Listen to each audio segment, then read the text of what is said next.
We did one to Tortelli's. We spun Nick Tortelli off, Carla's husband, and that got to series and was a bomb.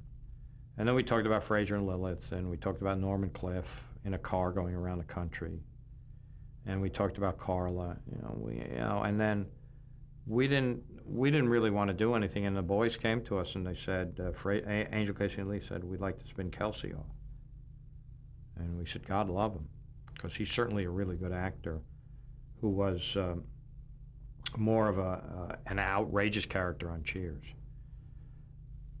So they spun him off. I did that pilot, and they did a brilliant job. They moved him to the center of the show and made Niles the crazy one, which was genius. I thought it was brilliant. Brilliant. They did a really good job. I like being on shows that I know I'm going to get good writing. It's really tough to be on shows where you don't get good writing. Oh, it drives me crazy. It's just... So I knew I was going to get good writing on that show, and I had good acting, and I loved those characters, and I loved Mahoney, and I know them all. I knew Mahoney was on a Cheers, played Cy Flembish, who wrote jingles for the bar, and Perry was on Cheers. David was, I had never seen before, but I liked that show. I didn't have my own company then. I didn't have a company that was producing shows, so I had no obligation. So I love staying on Frasier the first year.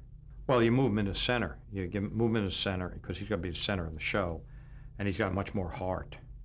He's much realer than he was on he's not such a gadfly like he was on Cheers.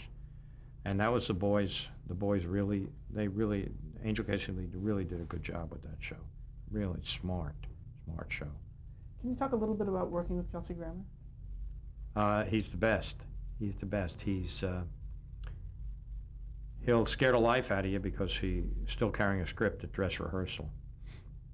And he likes to live on the edge by just barely knowing his lines, because he thinks it makes you think that he's really making them up. And with any good actor, it should look like you're making up the word. But he's as gifted and as funny and can play pompous and get laughs more than any person I've ever seen. He's amazing that way. He's very generous with the rest of the cast.